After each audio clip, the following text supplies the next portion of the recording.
Hallelujah. मैं चाहूँगा कि एक वचन पढ़ेंगे हम, यूहन्ना सुसमाचार उसका 6 का 48 से लेके 58 तक।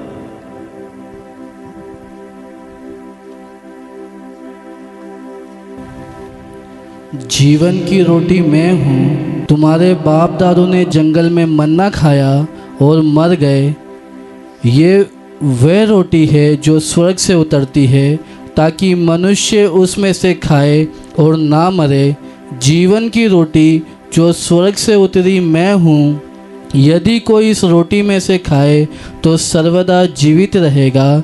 जो रोटी मैं जगत के जीवन के लिए दूंगा वो मेरा मांस है। इस पर यहूदी ये कहकर आपस में झगड़ने लगे कि ये मनुष्य क्यों कर हमें अपना मांस खाने को दे सकता है। यीशु ने उनसे कहा, मैं तुमसे सच सच कहता हूँ, जब तक मनुष्य के पुत्र का मांस ना खाओ और उसका लहू ना पियो, तुम में जीवन नहीं। जो मेरा मांस खाता और मेरा लहू पीता है, अनंत जीवन उसी का है, और मैं अंतिम दिन फिर उसे जिला उठाऊंगा। क्योंकि मेरा मांस वास्तव में खाने की वस्तु है और मेरा लहू वास्तव में पीने की वस्तु है। जो मेरा मांस खाता और मेरा लहू पीता है, वह मुझ में स्थिर बना रहता है और मैं उसमें। जैसा जीवते पिता ने मुझे भेजा और मैं पिता के कारण जीवित हूँ, वैसा ही वह भी जो मुझे खाएगा मेरे कारण जीवित रहेगा। जो रोटी स्वर्ग से उतरी यही है, बाप दादों के समान नहीं कि खाया और मर गए। जो कोई ये रोटी खाएगा वह सर्वदा जीवित रहेगा।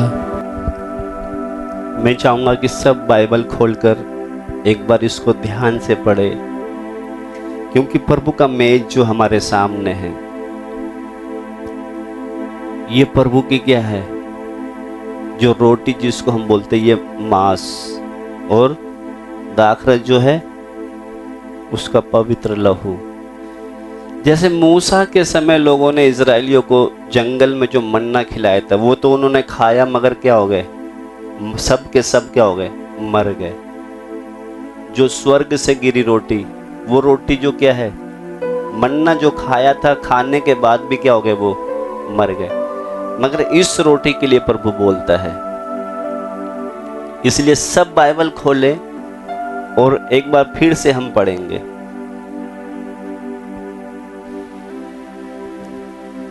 दोबारा से पढ़े, हम धीरे धीरे इसको समझेंगे। हाँ, 48। जीवन की रोटी मैं हूँ। प्रभु यीशु मसीह ने कहा, जीवन की रोटी मैं हूँ।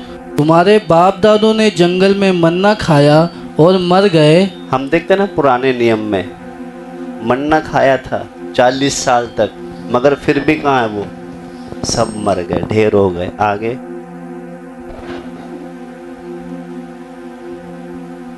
50। ये वह रोटी है जो स्वर्ग से उतरती है, ताकि मनुष्य उसमें से खाए और ना मरे। ये रोटी वो है, और ये रोटी का मतलब हमारा यीशु मसीह स्वर्ग से धरती पर मनुष्य का रूप लेकर आया।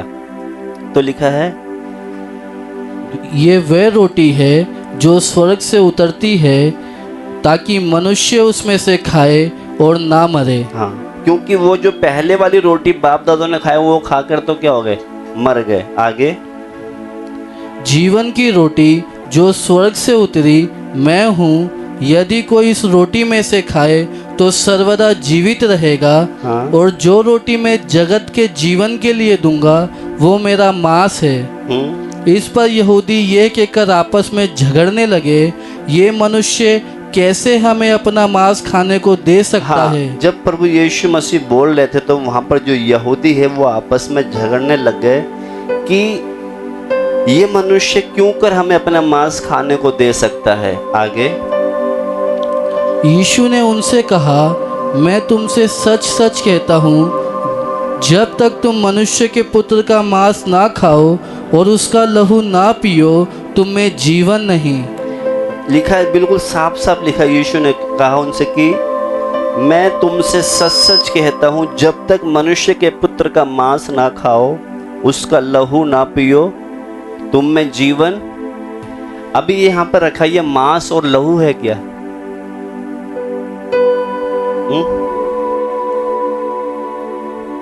कहते जब तक ना खाओ। यहाँ पर क्या है? ये मांस और लहू है। क्या है? क्या है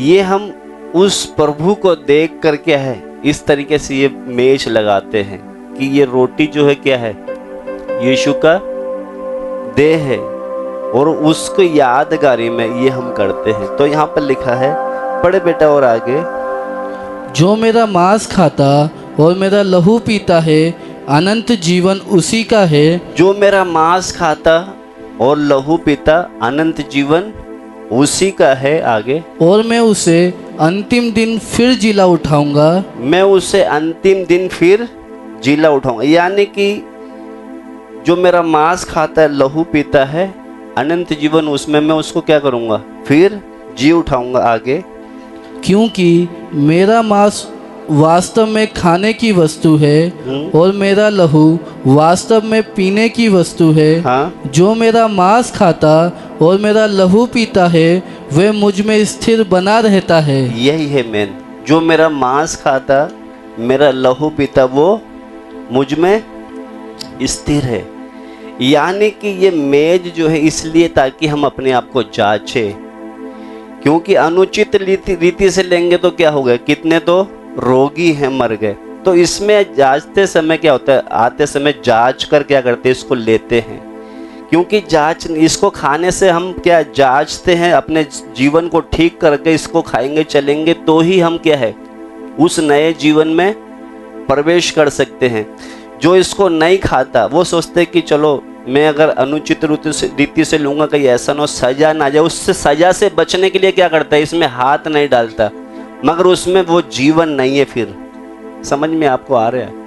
तो यहाँ पर जब पढ़ते समय 56 द्वारा पढ़े बेटा, जो मेरा मांस खाता और मेरा लहू पीता है, वह मुझ में स्थिर बना रहता है। जो मेरा मांस खाता, मेरा लहू पीता है, वो मुझ में स्थिर रहता है। और मैं उसमें जैसा जीवित पिता ने मुझे भेजा और मैं पिता के कारण जीवित हूँ, वैसा ही वह भी जो मुझे खाएगा मेरे कारण जीवित रहेगा। जो ये खाएगा मेरे कारण जीवित रहेगा। आगे, जो रोटी स्वर्ग से उतरी यही है, उस रोटी के समान नहीं जिसे बाप दादों ने खाया और मर गए।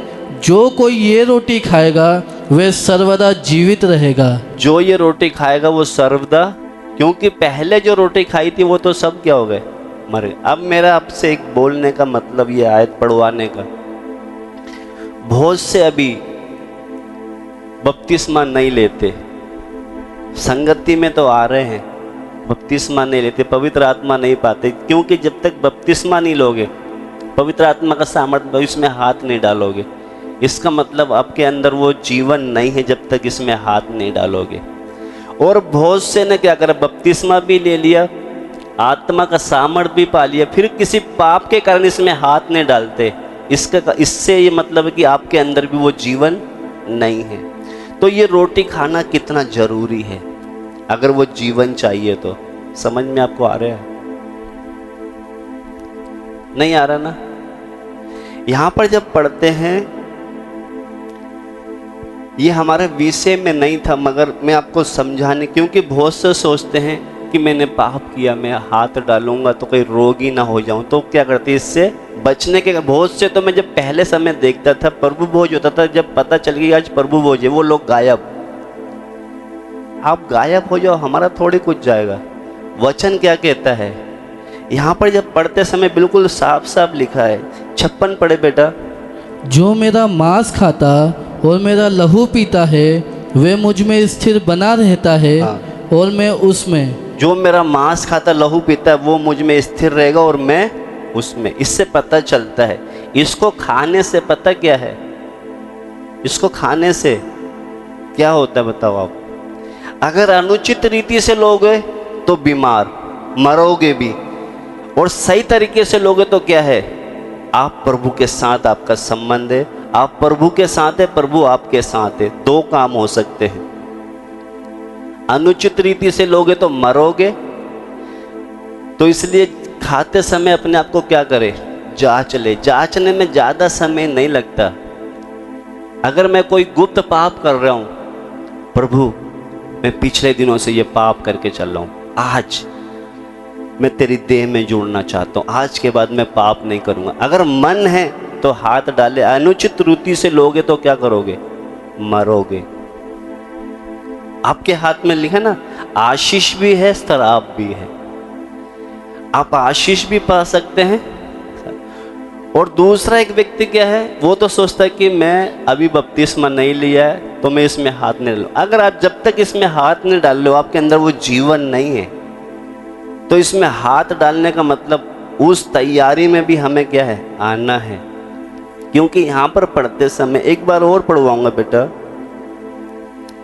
53 पढ़े। यीशु ने उनसे कहा, मैं तुमसे सच सच कहता हूँ कि जब तक तुम मनुष्य के पुत्र का मांस ना खाओ और उसका लहू ना पियो, तुम में जीवन नहीं। तुम में जीवन नहीं है। जब तक ये मांस और लहू खाओगे पियोगे, तुम में जीवन नहीं है। आप चाहे कितना भी साल हो गए चलते चलते प्रभु के, आपके अंदर वो जीवन नहीं है। वचन में हम पढ़ते हैं ना, अगर नए सिरे से जन्म लेना है तो क्या करना पड़ेगा, पानी में डूबकर बपतिस्मा लेने के बाद इसमें हम क्या कर सकते हैं, हाथ डाल सकते हैं। उससे पहले कोई इसमें हाथ नहीं डालता। तो कहने का मतलब हमें कितना जल्दी प्रभु को समझकर अपने मन को फिराकर इधर आगे आना है। क्योंकि अगर हम कितना साल हो गए इसमें हाथ नहीं डाले, हमें अभी तक जीवन नहीं है। और बहुत से ने बपतिस्मा भी ले लिया, सोचते कि अगर हम गलत तरीके से लेंगे तो कई पाप हमारे अंदर हो चुके, मन में हमारे अंदर कायल कर रहे हैं पवित्र आत्मा, अगर दोष लगा रहा है विवेक, तो हम हाथ नहीं डालते। हम ये सोचते कि हम शरीर के दंड से बच रहे हैं, मगर आत्मिक मृत्यु आपके अंदर काम कर रही है। मैं जो बोल रहा हूँ समझ में आ रहा है आपको? इसलिए हमें कितना जल्दी उस जीवन को पाने के लिए अपने आप को तैयार होना है। मैं देखता हूँ बहुत से लोगों को, जिस दिन प्रभु भोज होता था वो सब गायब।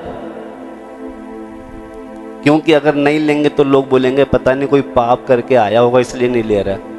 मगर यहाँ पर बिल्कुल जब वचन पढ़ते, आपको समझ में आ रहा है ये, यहाँ पर जब पढ़ते बिल्कुल साफ साफ, अगर पवित्र आत्मा की मदद से पढ़ोगे बिल्कुल साफ साफ लिखा हुआ है 54 में, जो मेरा मांस खाता मेरा लहू पीता अनंत जीवन उसी का है। जो मेरा मांस खाता मेरा लहू पीता अनंत जीवन, यानी कि ये नहीं खाते उसके अंदर अनंत जीवन नहीं है। अनंत जीवन चाहिए तो ये खाना पीना पड़ेगा। और ये खाएंगे पिएंगे कब, जब हमारा संबंध सही होगा। समझ में आ रहा है? अगर संबंध सही नहीं तो हम इससे क्या करेंगे, बचेंगे। क्योंकि बचने का कारण क्या, डर है कहीं सजा ना जाए। और आपने अगर जोश में आकर लोगों को दिखाने के लिए कि मैं तो हाथ डालूं, कोई लोग मेरे बारे में क्या सोचेगा तो मैं हाथ डालूं, अगर ऐसे लोगे तो भी सजा है। समझ में आ रहा है? तो ये प्रभु का आत्मा इस तरीके से हमें खोल कर दे रहा है। तो हमें क्या करना है, जितना जल्दी हो सके वो जीवन पाना है, बाप के साथ एक अच्छा संबंध बनाए। 57 में हम पढ़ते हैं, जैसे जीवते पिता ने मुझे भेजा, मैं पिता के कारण जीवित हूं, वैसा ही वो भी जो मुझे खाएगा मेरे कारण जीवित रहेगा। हालेलुया। ये वो रोटी नहीं कि तुम्हारे बाप दादों ने खाई मर गए, वो कहता है जीवन की रोटी मैं हूं। हालेलुया, स्तुति हो बाप। इसलिए जब मेज हमारे बीच में है, हम एक मन बनाए, प्रभु कितनी बार मैंने ये मेज को ठुकराया है, अपनी लालसाओं को, अभिलाषाओं को पूरा करने के लिए, अपनी इच्छाओं को पूरा करने के लिए कितनी बार मैंने तेरी मेज को ठुकराया है। हालेलुया। इसका मतलब वो प्रभु से वो जितना प्रेम जो लगा होना था वो नहीं, इसलिए हम ठुकराते हैं। जिसको अगर प्रभु से प्रेम होगा वो उस रोटी के बगैर रह नहीं सकता। हम पिछले दिनों में सीख रहे थे वाचा के बारे में। वाचा शब्द का अर्थ जो है, हम कितनी बार वाचा बांधते उसके अर्थ को समझ नहीं पाते। हम कितनी बार प्रभु की मेज में सहभागी होते हैं मगर उसको वाचा के अर्थ को समझ नहीं पाते। जैसे उत्पत्ति 6:18 पिछली बार हम सीख रहे थे, परमेश्वर ने नूह से जो वाचा बांधी थी, जब जल प्रलय के द्वारा सब कुछ नष्ट किया, प्रभु ने वाचा बांधी थी कि मैं दोबारा जल प्रलय के द्वारा अब नष्ट नहीं करूंगा। और एक उनको चिन्ह भी दिया था, मेघधनुष, क्योंकि परमेश्वर जब वाचा बांधता है उसको पूरा करता है। मगर हम मनुष्य कितनी बार वाचा बांधते हैं, हम तोड़ देते हैं। हालेलुया। एक बार जब इजरायलियों को भी मूसा के द्वारा उनको जो वचन बताया गया, उन्होंने बोला ये सब हम मानेंगे। मूसा ने लहू उनके ऊपर छिड़क कर, क्योंकि उन्होंने क्या बोला था, ये सारी बातों को हम मानेंगे। उधर जो बकरों और मेंढे का जो लहू था बेलों का, मूसा ने लेकर उन पे छिड़का। ये चिन्ह था कि ये चिन्ह क्या दिखाता है कि आपने वायदा किया है कि हम इन आज्ञाओं को मानेंगे। जब आगे हमने पढ़ा था वो उन आज्ञाओं में नहीं चले, कितने तरीके की उनको बीमारियां आ गई। उनकी उपज को जो मेहनत करते थे खा नहीं पाते थे। ये सब हमने पिछले दिनों में सीखा था। एक वचन पढ़वाऊंगा मैं, लेवी व्यवस्था 26:14 जो हमने पिछले दिनों में पढ़ा था। उन्होंने बोला था कि ये मूसा से कि ये सारी आज्ञाओं को हम मानेंगे।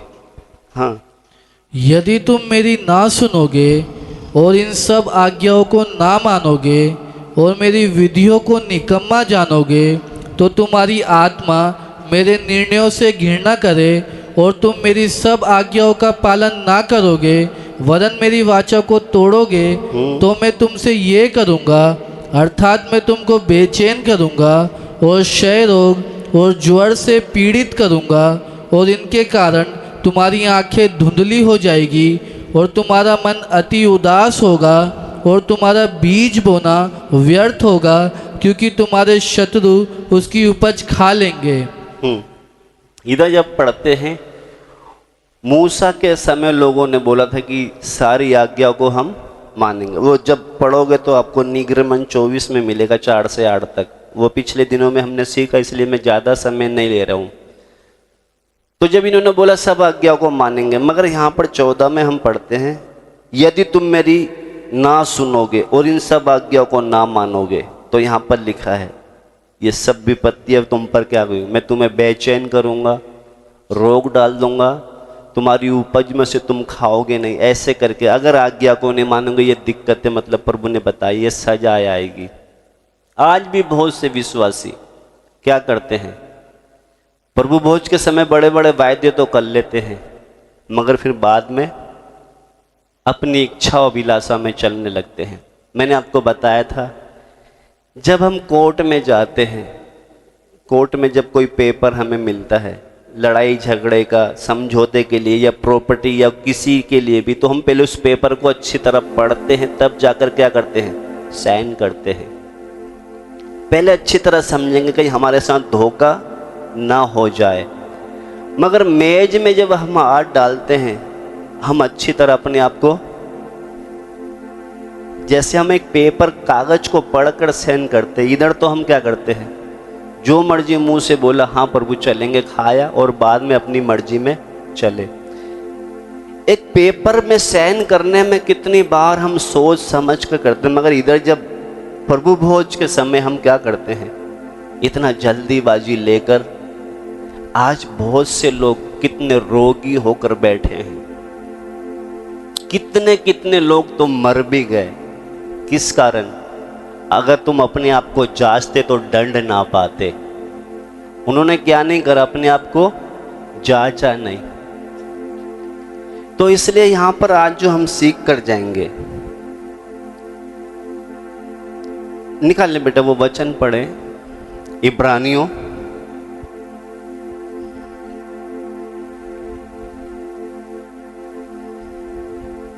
क्योंकि जो रोटी जो हम तोड़ते हैं वो मसीह की क्या है, देह का एक प्रतीक है।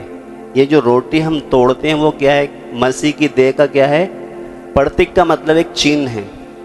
मैंने आपको बताया था, ध्यान होगा कि जब भी पुराने समय में लोग बाचा बांधते थे, जानवर के 2 टुकड़े करके उसके बीच में से निकलते थे, याद है, भूल गए।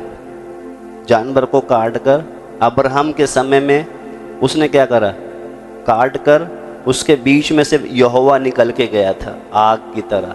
पढ़ा था, भूल गए, सब भूल गए होंगे, याद नहीं रहता। और कोई सी बातें तो याद रहती, ये बातें याद नहीं रहती।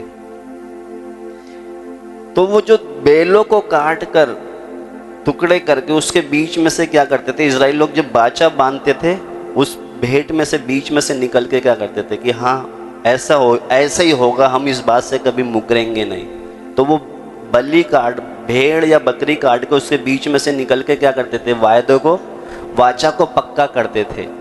आज भी हम जब रोटी को तोड़ते हैं, इसका मतलब क्या है, हम जब बाचा बांधते हैं ना, हाँ प्रभु आगे से मैं आपकी मर्जी में चलूँगा। रोटी तोड़ कर जब हम वायदा करते हो नहीं चलते, आप पता कितना बड़ा नुकसान उठा रहे हैं। यहाँ पर जब पढ़ते समय एक वचन पढ़वाऊंगा, इब्रानियों 10 का 5 से लेकर 7 तक पढ़ेंगे।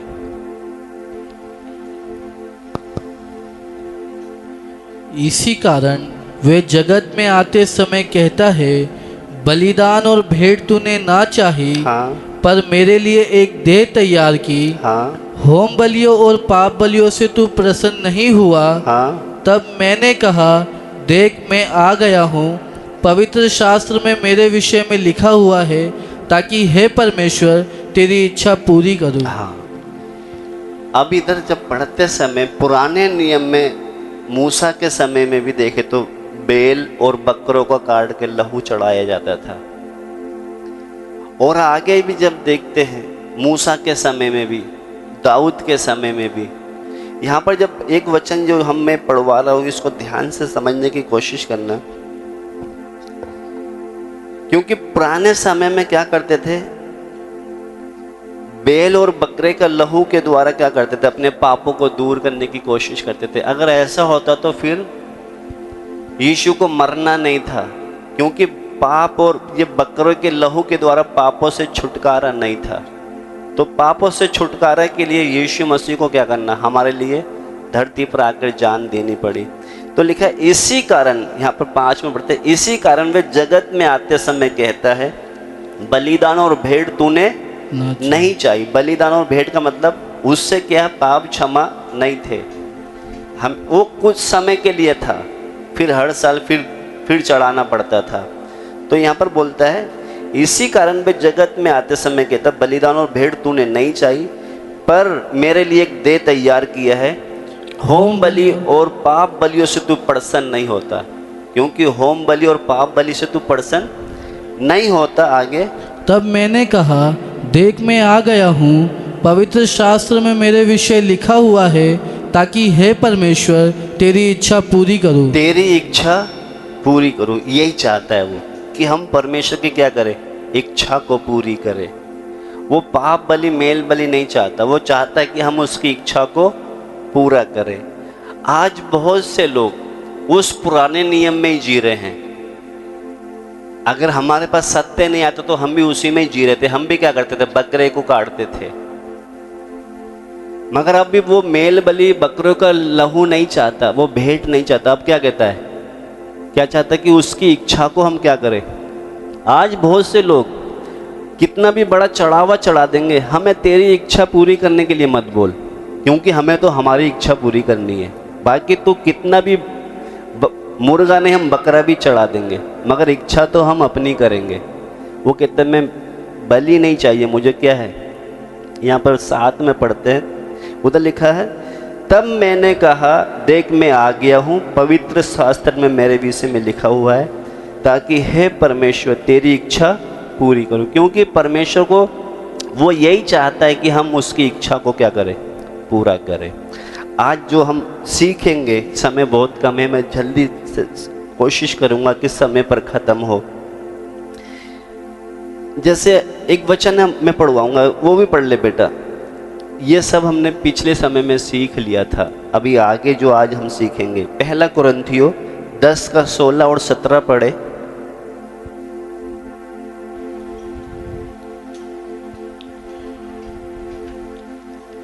वे धन्यवाद का कटोरा जिस पर हम धन्यवाद करते हैं, क्या मसीह के लहू की सहभागिता नहीं?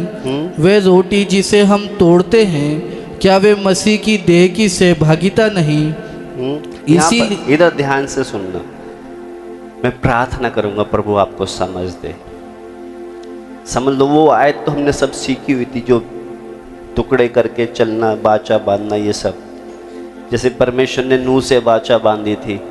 फिर बाद में जब देखते हैं कि इजरायली लोग जब बाचा बांधते थे तो ऐसे ही जानवरों को काट कर बीच में से निकल के बाचा को पूरा करते थे। जैसे उन्होंने जैसे मूसा के समय में भी क्या है, उन्होंने बोला था ये सारी आज्ञाओं को हम मानेंगे। तो उसने मूसा ने क्या करा, आधा तो वहाँ पर बेदी पर छिड़का, आधा जो बोल रहे थे उन पे छिड़का। वो छिड़कने का चिन्ह का मतलब क्या है? अभी आपने बोला है बाचा क्या हो गई है, पक्की हो गई है। अगर नहीं मानोगे तो क्या करोगे, ये सजा आपके ऊपर आएगी। वो लहू छिड़कने का मतलब क्या, एक चिन्ह बन गया कि आपने क्या जो बोला है ना, ये बात अब पक्की है। अगर नहीं चलेगा तो क्या होगी, चलेगा तो आशीष है, नहीं चलेगा तो सजा भी है।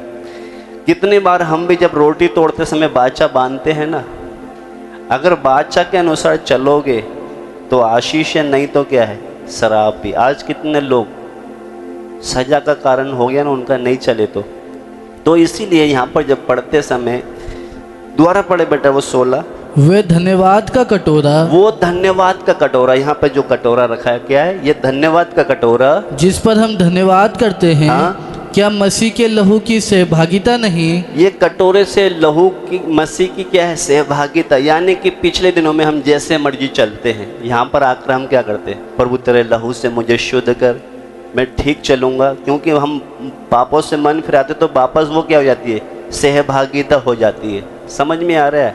तो यहाँ पर लिखा है, वे धन्यवाद का कटोरा जिस पर हम धन्यवाद करते, कि अब मसीह के लहू का सहभागिता नहीं? हाँ। वे रोटी जिसे हम तोड़ते हैं, क्या वे मसीह की देह की सहभागिता नहीं? अब इसको ध्यान से सुनना। वो लहू से क्या होता है, हम मसीह के सहभागी हो जाते हैं। लहू से क्या हो जाते हैं, यानी कि लहू से सहभागी का मतलब, पिछले दिनों में हम जो पाप किया है, हमने पाप माना, प्रभु आज से मैं ये पाप करके नहीं चलूँगा, मुझे तेरे लहू से धो के शुद्ध कर। तो वो लहू से क्या हो जाते हैं, हम मसीह के सहभागी हो जाते हैं। और आगे जब इसी में ही है लिखा, बे रोटी जिसे हम तोड़ते हैं, यहाँ पर एक रोटी भी है, वो रोटी जिसे हम तोड़ते हैं। आगे, क्या वे मसीह की देह की सहभागिता नहीं? क्या वो मसीह की देह की सहभागिता नहीं? मैं प्रार्थना करूंगा प्रभु आपको समझ दे। लहू से तो हम क्या हो जाते हैं, मसीह के सहभागी, और रोटी से मसीह की देह के सहभागी। समझ में आपको आ रहा है? मैं प्रार्थना करूंगा, ये रोटी जो है मसीह के देह के सहभागी, यानी कि हम सब क्या है, मसीह के देह हैं। हम सिर्फ मसीह के सहभागी नहीं, उसके देह के भी सहभागी होना है। आपको समझ में आ रहा है? नहीं आ रहा है? मैं प्रभु से प्रार्थना करूंगा, बहुत गहरी बात है, आपको समझ में आए। लहू से तो हम क्या हो गए, मसीह के सहभागी, और रोटी से मसीह की देह। मसीह की देह कौन है? हम सब एक एक मसीह की देह है। उसके साथ भी हमारी सहभागिता होना बहुत जरूरी है। हम अगर मसीह के साथ ही है, ये सर है और उसकी ये देह है, अगर उसके साथ सहभागिता नहीं है तो फायदा क्या है? तो यहाँ पर 16 आप प्रभु आपको समझ देगा। वे धन्यवाद का कटोरा जिस पर हम धन्यवाद करते कि हम मसीह के लहू का सहभागिता नहीं, वह रोटी जिसे हम तोड़ते हैं, क्या वह मसीह की देह का सहभागिता, यानी कि हमें मसीह की देह में भी क्या होना है, सहभागिता। सहभागिता का मतलब एक दूसरे से क्या है, समझौता करके, मिल के, मेल मिलाप के साथ रहना है। तो आगे पढ़े बेटा 17 भी।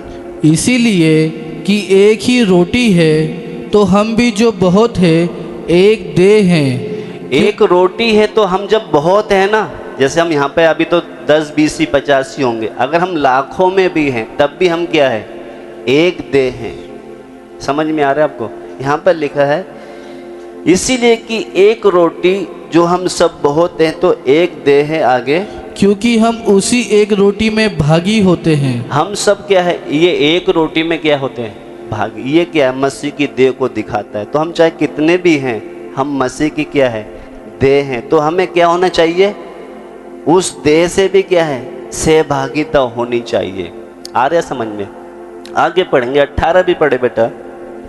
जो शरीर के भाव से इस्राएली है, हाँ, उनको देखो, क्या बलिदानों के खाने वाले वेदी के सहभागी नहीं? हाँ, शरीर के भाव से तो इजरायली हैं, शरीर के भाव से पढ़े बेटा इसको पूरा। हाँ, जो शरीर के भाव से इस्राएली है, उनको देखो, क्या बलिदान के खाने वाले वेदी के सहभागी नहीं? यानी कि जो वेदी के ऊपर जो खाते हैं, अभी हम मान लो ये वेदी है, हम इसमें से क्या करते हैं, खाते हैं।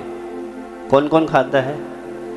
जब इस वेदी में से हम खाने के लिए सहभागी होते हैं तो उसके क्रूस पे मरने में भी हमें क्या होना है, सहभागी होना है। हमको तो सिर्फ इधर ही सहभागी होंगे। जब मेज में अगर हम सहभागी होते तो हमें क्या करना चाहिए, उसकी सलीब पर भी क्या होना है, सहभागी होना है। हम तो क्या करते, नहीं, हमें तो बस मेज की रोटी मिल जाए, बाकी तेरे साथ मरने के लिए हम तैयार नहीं हैं। तो जब हम इसमें शामिल होते हैं तो हमें कहाँ भी होना चाहिए है, उसकी सलीब पर भी शामिल होना चाहिए। आज बहुत से लोग उसकी में सलीब में शामिल नहीं होते। प्रभु से प्रार्थना करूंगा कि प्रभु आपको समझ दे। और मैं नहीं समझ में आता कि प्रभु इतनी गहरी बातें हमें पता नहीं कैसे सिखा रहे हैं, पता नहीं आपको कितना समझ में आता होगा। यहाँ पर जब पढ़ते समय हमें क्या होना है, इस मेज में शामिल नहीं होना, कहाँ पर होना है, उसकी मसीह की जो सलीब है उसमें भी क्या है। क्योंकि जब देखते समय यहाँ पर हम जब पढ़ते हैं 18 में, एक बार फिर से पढ़े बेटा। जो शरीर के भाव से इस्राएली है, उनको देखो, क्या बलिदानों के खाने वाले वेदी के सहभागी नहीं? हाँ, मैंने आपको उधर पहले बताया था, जैसे वो जो हम लहू जो कटोरे में तो मसीह के सहभागी होते हैं और रोटी से उसकी देह के। तो हम जब मसीह के हैं तो उसकी देह का मतलब हम जब मसीह के जो लोग हैं, उनके रिश्तेदार, जो हम मान लो बेटा बेटी हैं, इनके भी हमें क्या होना है, मसीह के अंग के भी साथ हमें क्या होना है, सहभागी होना है। इसीलिए वहाँ पर पहला यूहन्ना 3:16 में लिखा है, वो पढ़ेंगे हम।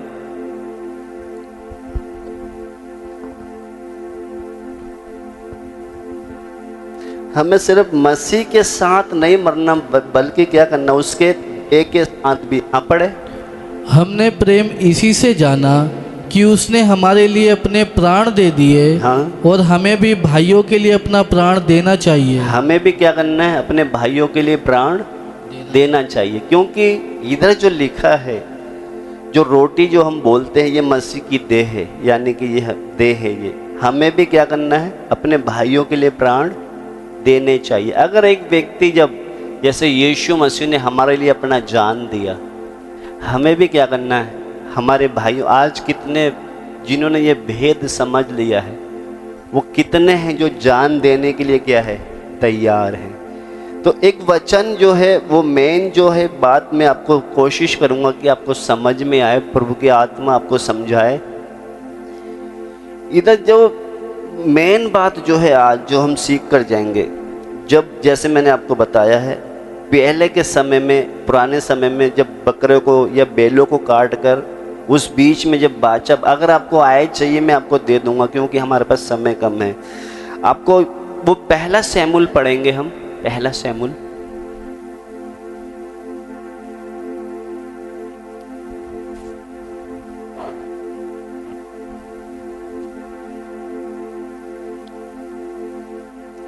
ये बहुत अच्छा हमें अगर देखें ना, जो हम जो पढ़ने जा रहे हैं अभी, ये नए नियम के जो विश्वासी हैं उनको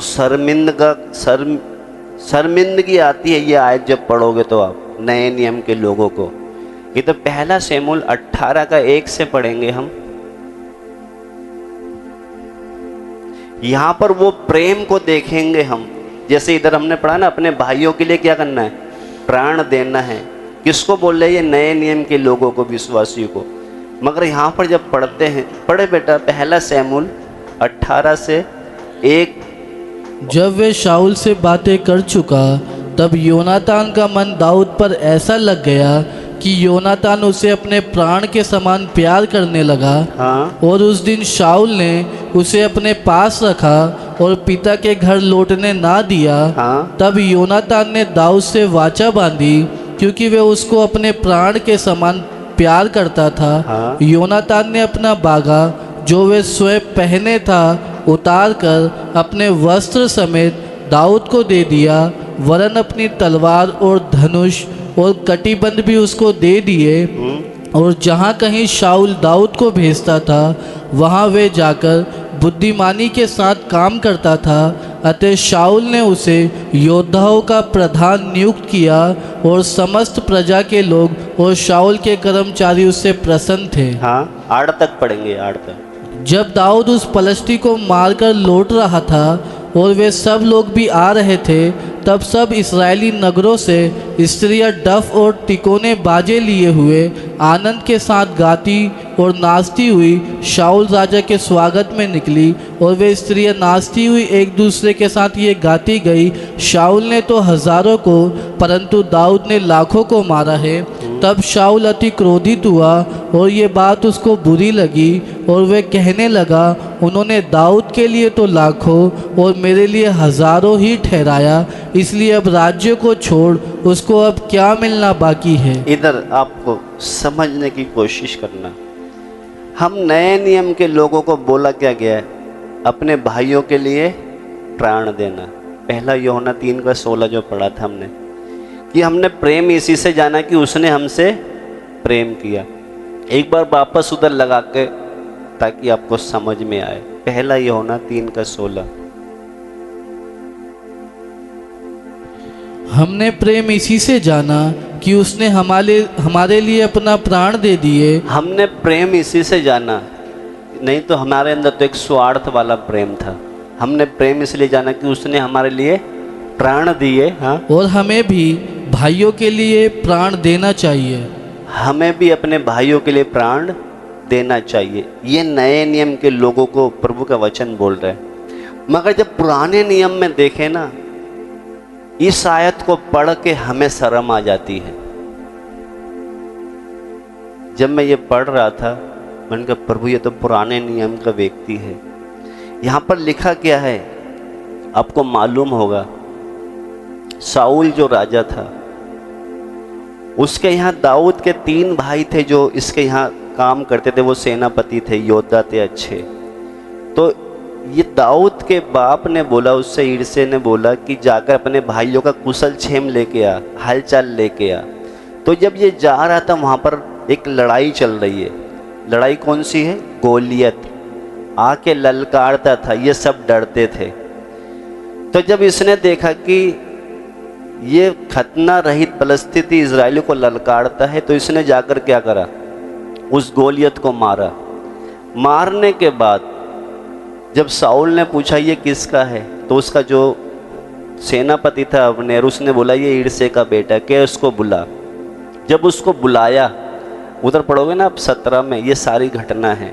मगर जब 18 में पढ़ते, जब शाऊल उससे बातें कर चुका, यानी कि शाऊल दाऊद से बात कर रहा है, तू किसका बेटा है, जब गोलियत को मारा इसने, तो ये बात करते करते कौन, योनातान भी इधर देख रहा है। आपको पता नहीं, अगर वचन पढ़ते होंगे तो आपको समझ में आएगा, नहीं तो नहीं आएगा। हाँ, तो ये क्या कर रहे, वो जो दाऊद और शाऊल जब बात कर रहे, तो ये सब वो कौन देख रहा है, योनातान देख रहा है। तो जब वो देखते समय यहाँ पे लिखा है, जब शाऊल से बातें जब वो कर चुका, तो पढ़े बेटा आगे। अब जब वे शाऊल से बातें कर चुका, कौन? ये दाऊद, जब इसने गोलियत को मारा था। आगे, तब योनातान का मन दाऊद पर ऐसा लग गया कि योनातान उसे अपने प्राण के समान प्यार करने लगा। हाँ, उसके अंदर वो बहादुरी देखकर, वो जोश देखकर, उसने जब देखा ना, योनातान ने तो लिखा है योनातान उसे अपने प्राण के बराबर उससे क्या करने लग गया? प्यार करने लग गया। यानी कि उसने एक ही बार में उसको इतना चाहने लग गया कि क्या है। आगे पढ़ेंगे। और उस दिन शाऊल ने उसे अपने पास रखा और पिता के घर लौटने ना दिया। हाँ, ये सिर्फ हालचाल लेने आया था। इसने जब गोलियत को मारा, ये वापस उसको घर जाना था, मगर इसको घर जाने नहीं दिया। आगे, तब योनातान ने दाऊद से वाचा बांधी, क्योंकि वे उसको अपने प्राण के समान प्यार करता था। यानी कि एक वाचा बांधी किसने? योनातान ने। किससे? दाऊद से। क्या बांधी? वाचा बांधी कि मैं तुझे क्या है, अपने जान से ज्यादा प्यार करता हूं। अब सबूत क्या है? मैं कितनी बार बोलता हूं हम आपसे प्यार कि वो मसीह प्यार में, भाई अर्जुन मैं आपसे क्या करता हूँ? बहुत प्यार करता हूँ। उसमें चीन क्या है जो मैं आपसे प्यार करता हूँ? एक चीन, यानी कि एक वो सबूत भी तो दिखना चाहिए है? जब हम बोलते हैं ना भाई विकास मैं आपसे बहुत प्यार करता हूँ, ये शब्द से काम नहीं चलेगा, बोलने से काम नहीं चलेगा। ये बोल क्या रहा है योनातान दाऊद से? मैं तुझसे अपनी जान से ज़्यादा प्यार करता हूँ। आगे पढ़ेंगे। तब योनातान ने दाऊद से वाचा बांधी, क्योंकि वे उसको अपने प्राण के समान प्यार करता था। हाँ? योनातान ने अपना बागा जो वे स्वयं पहने था, योनातान ने अपना बागा समझते हैं? जो कोट वो जो पहनता था, खुद उतार कर क्या करा? उसको दे दिया। आगे, उतार कर अपने वस्त्र समेत दाऊद को दे दिया। हाँ? वरन अपनी तलवार और धनुष और कटिबंध भी उसको दे दिए। तलवार, धनुष, कटिबंध सब उसको क्या करा? दे दिया। अभी अगर मान लो ये चश्मा, ये मैंने शायद 1500 ऐसे कुछ 2000 के आसपास का बनवाया है। अगर भाई विकास बोले भैया ये चश्मा मेरे को दे दो, मैं क्या बोलूँगा? भाई मैं प्यार करता हूँ मगर ये नहीं दूंगा। अगर प्यार करेंगे तो इसकी कोई वैल्यू नहीं है, इससे दिख जाता है। इसने योनातान क्या कहता है?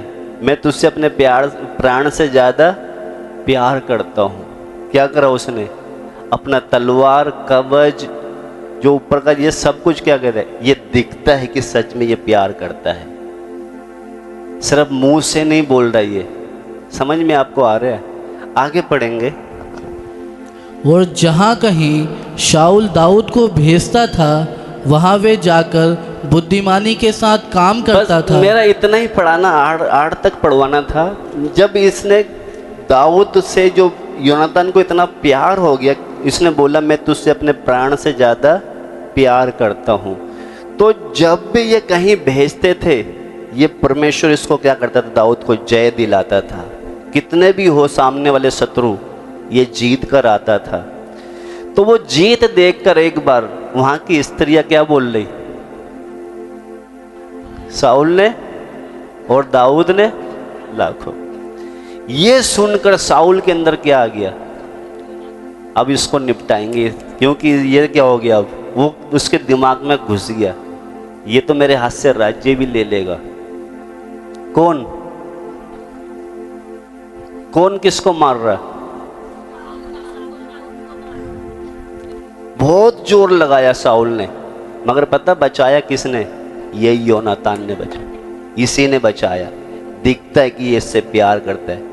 बाप के साथ खड़ा हो गया, खिलाफ खड़ा हो गया। ये मेरा प्राण, ये दोस्त है मेरा, इसको आंच नहीं आने दूंगा। दिखता है कि हाँ सच में ये प्यार करता है। हम तो क्या बोलते हैं? हाँ प्यार करते हैं, दिखता तो है ही नहीं भैया, कुछ दिखना भी तो चाहिए। यहां पर जब मैंने बताया ना, पुराने नियम का है। जब बोला ना उसका जी लग गया, प्यार इतना हो गया, तो क्या कर रहा है यहाँ पर जब पढ़ते समय इस तरीके, यानी कि यहाँ पर जो इजराइल का जो राजा था, यानी कि इसके बाप साउल के मरने के बाद राज्य किसके हाथ में आना है? योनातान के हाथ में आना है। साउल का बेटा है ना, मगर अपना राज्य किसको दे रहा? दाऊद को दे रहा, अपने हाथों से दे रहा। इसको बोलते प्यार। यहां पर मैं खड़ा हूं ना, यहां पर कोई आएगा तो मैं हजम नहीं होगा, मगर प्यार होगा तो क्या होगा? अपना वो जो क्या दे रहा है वो योनातान, क्योंकि बाप के मरने के बाद यीशु को यहाँ पर खड़ा होना है, मगर अपना सारा अधिकार किसको दे रहे हैं? दाऊद को। क्योंकि क्या है? आप मुझे प्यारे लगते हो। इधर पढ़ने का मतलब, इसीलिए एक वचन पढ़वाऊंगा आपको मैं, निकाल ले बेटा। क्योंकि हमें जैसे ये इजराइल का जो राजा था अपनी खुद ही मार रहा है, यानी कि ये राजा बनने के लिए तैयार है, फिर भी क्या कर रहा है? तो हमें मसीह में क्या है, एक बात हम सीखते हैं, रोमियो 12:9,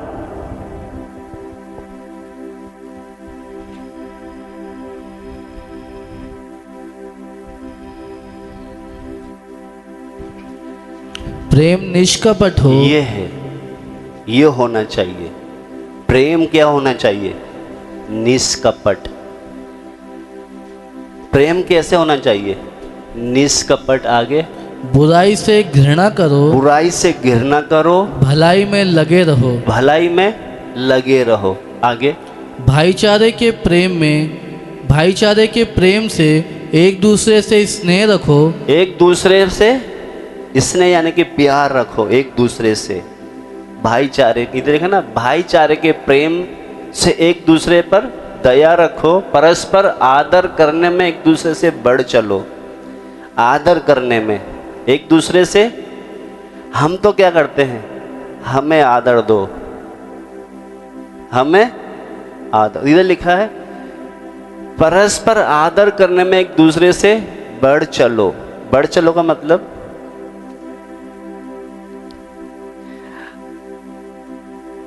इसका मतलब क्या है? आपको कुछ समझ में आता है? नहीं आता? नहीं आता ना? आता है। एक दूसरे से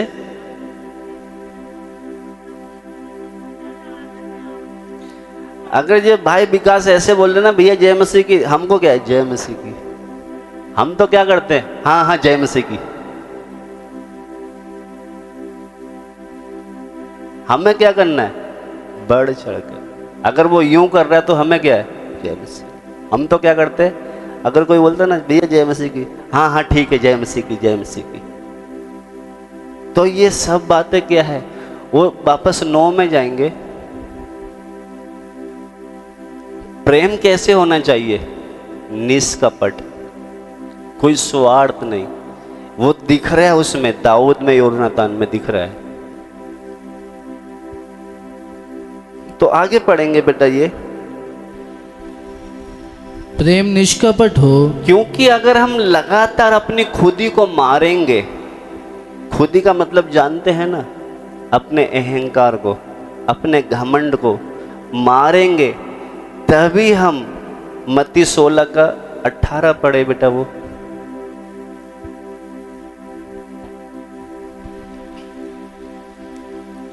और मैं भी तुझसे कहता हूँ कि तू पतरस है, और मैं इस पत्थर पर अपनी कलीसिया बनाऊंगा, और अधोलोक के फाटक उस पर प्रबल ना होंगे। हाँ, अगर हम अपनी खुदी को मारेंगे तभी अधोलोक के फाटक हम पर प्रबल नहीं होंगे।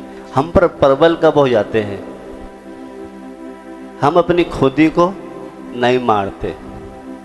खुदी को मार के चलेंगे, अधोलोक के फाटक हम पर प्रबल नहीं हो सकते।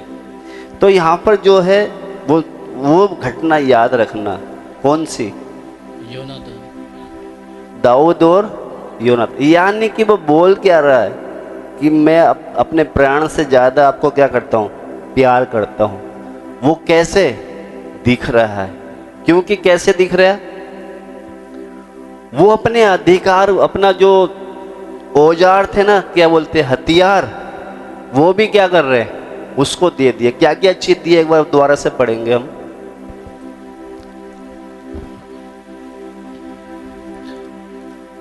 तब योनातान ने दाऊद से वाचा बांधी, क्योंकि वह उसको अपने प्राण के समान प्यार करता था। हाँ। योनातान ने अपना बागा जो वह स्वयं पहने था उतार कर अपने वस्त्र समेत दाऊद को दे दिया, वरन अपनी तलवार और धनुष और कटिबंध भी उसको दे दिए।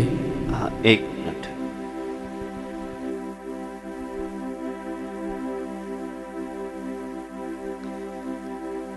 यहाँ पर जब बिल्कुल साफ साफ अक्षरों में लिखा है, अपना जो कवच, जो ऊपर का जो कोट था वो भी दे दिया, और कौन कौन से थे हथियार? उसका कवच, तलवार, धनुष, कमरबंद, ये सब क्या दे दिया? ये किस लिए दिया? अपने भाई से क्या कर रही है? बाचा बांधते समय, यानी कि हर एक हथियार उसको क्या कर रहा है? वो अर्पित कर रहा है, यानी कि दे रहा है। यानी कि ये सब मैंने दिया, मैंने जो जितने भी हथियार थे तुझे क्या दे दिए? दे दिए। यानी कि कहने का मतलब अब मेरे से तेरे को कोई नुकसान नहीं है। जितने भी हथियार थे वो मैंने क्या करे? तुझे दे दिया। यानी कि अब मेरे तरफ से तुझे कोई खतरा नहीं है। समझ में आपको आ रहा है? खतरा का मतलब, हम बोलते हैं ना, भाई विकास मैं आपसे प्यार करता हूं, नहीं मानेंगे ये। क्यों? पता क्यों? ये जीव है ना, पीठ पीछे तो मैं बुराई कर रहा हूं इनकी, आपको पता वो कैसे है? कहीं ना कहीं तो कान में चली जाएगी, कहीं ना कहीं तो, कहीं ना किसी के द्वारा क्या हो जाएगा? तो क्या है, इनके अंदर वो विश्वास जगाना पड़ेगा मुझे, जैसे उसने जगाया। कैसे? अपना सारा हथियार दे दिए उसको ही। तो हमें क्या करना पड़ेगा? समझ में आपको आ रहा है? उसके अंदर एक विश्वास, कहने का मतलब मेरे पास तलवार थे, धनुष थे, सब मैंने अपना कपड़ा भी तुझे दे दिया, यानी कि मेरे तरफ से अब तेरे को कोई खतरा नहीं है। समझ में आ रहा है आपको? मेरे तरफ से कोई, तो इनको भी पता लग गया सच में ये मुझसे प्यार करते हैं। अभी मैं बोलूंगा विकास भाई मैं तुझसे प्यार करता हूं, तो मुझे ये जवान को कंट्रोल में रखना पड़ेगा। ये हथियार है, ये क्या है? ये बहुत खतरनाक हथियार है। भाई अर्जुन से बोलता हूं भैया मैं आपसे बहुत प्यार करता हूं, मगर पीछे से भाई अशोक से बोलूंगा, पता है कितना बेकार है वो। ये बात कहीं ना कहीं उधर चली जाएगी। वो पता क्या बोलेंगे? कितना बेकार है, बोलते तो हैं प्यार करते हो, मेरे बारे में ऐसे ऐसे बोलते हैं। तो इसलिए मुझे क्या करना पड़ेगा? इसको बहुत कंट्रोल में रखना पड़ेगा, उनके अंदर दिखाना पड़ेगा सच में ये मुझसे प्यार करते हैं। बोलने से काम नहीं चलेगा। हम तो सिर्फ क्या है, अगर वो योनातान बोलता है मैं तुझे अपने प्राण से ज्यादा प्यार करता हूं, उसको पता कैसे चला ये मुझसे प्यार करता है? ऐसी बहुत सी घटना थी। उसका बाप उसको उधर पड़ा ना, जब वो लेडी से गाना गा रही कि साउल ने तो हजारों को, दाऊद ने, वो सुनते उसके अंदर दाऊद के प्रति जलन आ गई। कितनी बार उसको मारना चाहा, इसी ने बचाया उसको। किसने? योनातान ने। क्यों बचा रहा है? उससे एक प्यार है। हम भी अगर प्यार होगा तो हम क्या करेंगे? हमको नुकसान हो जाए, सामने वाले को नहीं होना चाहिए। मैं घट जाऊं वो बढ़े, उसको क्या करें? हम उठाएंगे, उसको आदर देंगे। उधर लिखा ना परस्पर, वापस उधर जाएंगे वो आयत, रोमियो 12:10। भाईचारे के प्रेम से एक दूसरे से स्नेह रखो, परस्पर आदर करने में एक दूसरे से बढ़ चलो। एक दूसरे से बढ़ चलो। जब हम एक दूसरे से बढ़ कर सामने वालों को आदर देंगे तो बोलेंगे सच में ये मुझसे प्यार करता है। दिखेगा वो प्यार, बोलने से नहीं दिखता। तो इसलिए मेरा आपको बोलने का जो आज हमारा जो सीखने का अभी समय नहीं हमारे पास, खत्म हो गया है। पुराने नियम के देखो, उन लोगों को बोलते ना आपसे मैं प्यार करता हूँ, वो प्यार क्या है?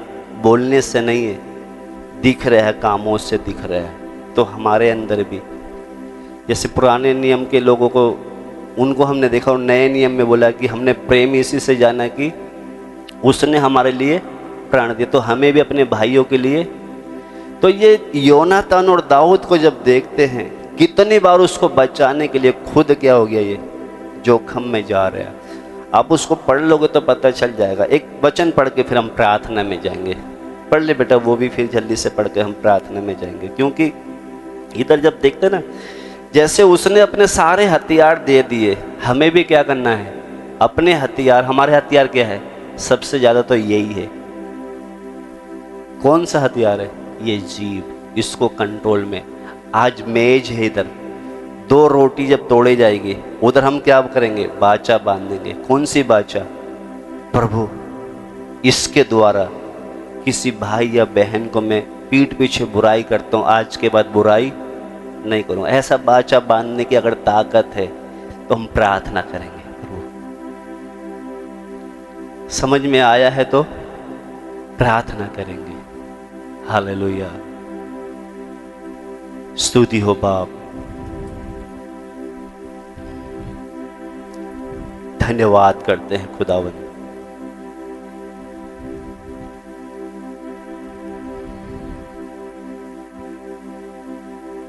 इसीलिए पौलुस ने कुरिन्थियों के लोगों से कहा था, अगर वे अपना न्याय करते रहेंगे तो परमेश्वर को न्याय करने की जरूरत नहीं है। अगर आज एक एक विश्वासी अपना न्याय करते रहेंगे तो फिर परमेश्वर को न्याय करने की जरूरत नहीं पड़ेगी। हम न्याय अपना नहीं करते। न्याय का मतलब हम अपने आप को जांचते नहीं हैं। अगर हम जांच कर चलेंगे फिर कभी हमें लज्जित नहीं होना पड़ेगा जब न्याय सिंहासन पे खड़े होंगे तब। क्योंकि जब कुरिन्थियों में जब हम पढ़ते हैं, हर बार वो अनुचित रीति से देते थे रोटी, भाग लेते थे। तो उसी तरह हम भी अगर अपने आप को न्याय अपना जांचते रहेंगे तो फिर परमेश्वर को क्या है, हमारे लिए फिर उतना न्याय जांचने की जरूरत नहीं पड़ेगी। इसलिए मैं प्रभु के दास से प्रार्थना करूंगा कि जो वचन हम हर बार पढ़ते हैं, क्योंकि कुरिन्थियों की कलीसिया को भी वो विश्वासी हमेशा जो कमजोर और बीमारी हालत में रहते थे, तो परमेश्वर को खोजने उन्होंने नहीं चाहा। इस वजह से वहां पर जो भाईचारे की जो बाचा कितनी बार वो तोड़ देते थे। प्रभु की मेज में जब शामिल होने के बाद वो भाइयों बहनों के पीछे वो भी बुराइयां करते थे, चुगली करते थे, बेकार की बातें करते थे। विश्वासी घात यहूदा को हम देखते हैं। यहूदा ने मेज में, वो वचन एक बार मैं पढ़वाऊंगा, पहले फिर पढ़ेंगे। भजन संहिता 41 का 9 पढ़ ले।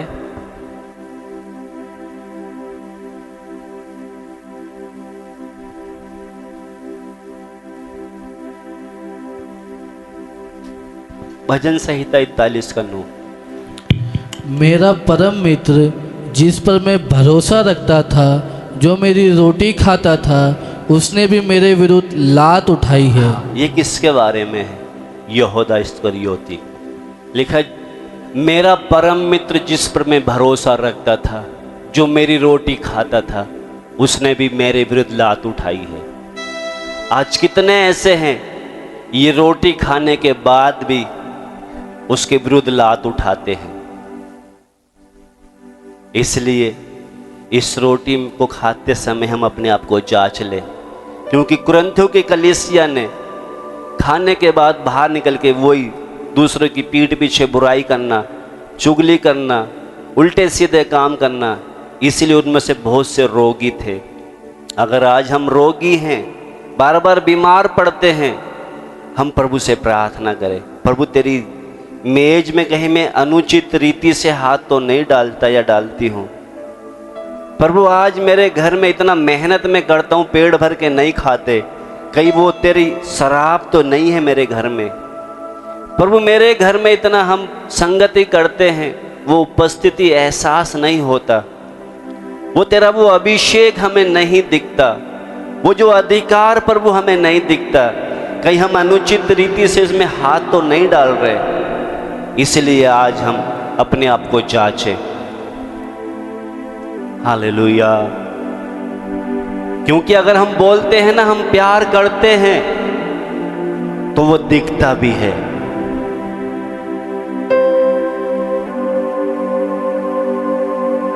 दाऊद और योनातान का प्यार दिख रहा है। वो अपना बागा भी दे रहा, अपने हथियार भी दे रहा। इसका मतलब मेरे पास जो भी था मैंने सब दे दिया, अब तेरे को मेरे से डरने की जरूरत नहीं है। यानी कि सामने वाले का विश्वास उसने जीत लिया। हमें भी सामने वालों को जीतना है तो कुछ दिखाना पड़ेगा करके, बोलने से काम नहीं चलेगा।